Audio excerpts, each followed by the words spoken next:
और आज हमारे पास कुछ किताबें कोई हमारे सहयोगी व्यक्ति हैं देहरादून के अंदर जो बहुत सारी किताबें हमें देकर गए हैं। उनके घर में ऐसी बहुत सारी किताबें थी जो उनके बच्चे पढ़ लिख कर उन कक्षाओं से आगे अगली कक्षाओं में जा चुके हैं। उनका हमें 1-2 दिन पहले कॉल आया कि हमारे पास बहुत सारी मेडिकल संबंधित किताबें हैं, तो आप इन्हें यहाँ से ले जाइए और ताकि ये दूसरे बच्चों के काम आ सके।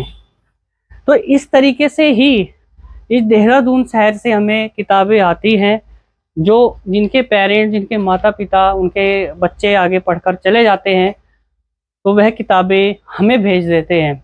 हमें कॉल आ जाता है तो हम उनके घर से उठाकर ले आते हैं। हमें लगता है कि अगर थोड़ा सा संघर्ष करने से ऐसे बच्चों के जीवन में ज्ञान का उजाला भर सकता है जो किताबें खरीदने में असमर्थ हो, तो हम यह सेवा करने को हमेशा तैयार रहते हैं। हमें कॉल आया, हम गए, वैन के माध्यम से इन किताबों को भरा और इस पुस्तकालय में लेकर आए। अब जो शाम को हमारी टीम आएगी इन किताबों को अलग अलग छांटेगी और उन्हें कक्षा वाइज रैक में लगाएंगे, जिससे कि जो भी किताबें लेने आते हैं उन्हें उन किताबों को ढूंढने में आसानी हो।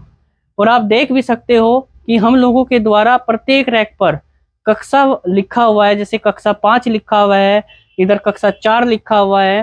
तो कोई भी बच्चे को किसी भी प्रकार की जरा सी भी परेशानी ना हो तो वह आसानी से किताबों को ढूंढ सके। साथियों, इस वीडियो को बनाने का जो मकसद है वो सिर्फ यही है कि अगर आपके आसपास किसी के घर में ऐसी किताबें हो जिनके बच्चे पढ़ लिख कर आगे जा चुके हैं, तो आप हमारे हेल्पलाइन नंबर पर संपर्क करके हमें अपनी डिटेल भेज सकते हैं और उन किताबों को हम कलेक्ट कर लेंगे।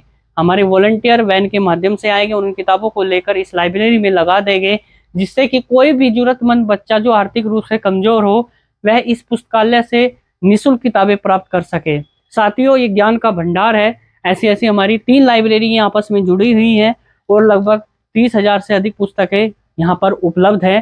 कोई भी किताब हमारे द्वारा खरीदी नहीं गई, सभी किताबें आप सभी के घरों से ही एकत्रित की गई हैं। तो सोचिए कि आपके द्वारा एक छोटा छोटा सहयोग जो किया गया है उससे हजारों बच्चों के जीवन में ज्ञान का उजाला भरा गया है। और आपको जानकर अचंभा होगा, अभी तक 23,000 किताबें यहाँ से पिछले 3 से 4 सालों में जा चुकी हैं। आइए अपने घर में पड़ी हुई किताबों को पुस्तकालय में दान करें, उन्हें कबाड़ी वालों को बिल्कुल भी ना बेचे। किताबें बेचने से सरस्वती माँ रूठ जाती है, इसलिए मेरा मानना है कि किताबें हम हमेशा जरूरतमंद बच्चों की भलाई के लिए ही दान करें। आइए मिलकर इस मुहिम में जुड़े। आसपास कोई भी क्षेत्र हो, आपके आसपास कोई भी घर हो, एक जागरूकता फैलाए कि हमें किताबें बेचनी नहीं है, उन किताबों को हमें पुस्तकालय में भेजना है। हमारे पुस्तकालय का पता है चंद्रमणि चौला, आर्य समाज मंदिर चौक, वाइल्ड लाइफ रोड, नियर समी टेलीकॉम, जगत बंधु सेवा ट्रस्ट, देहरादून, उत्तराखंड। और अधिक जानकारी के लिए आप हमारे हेल्पलाइन नंबर पर भी संपर्क कर सकते हैं। धन्यवाद, राम राम, आभार।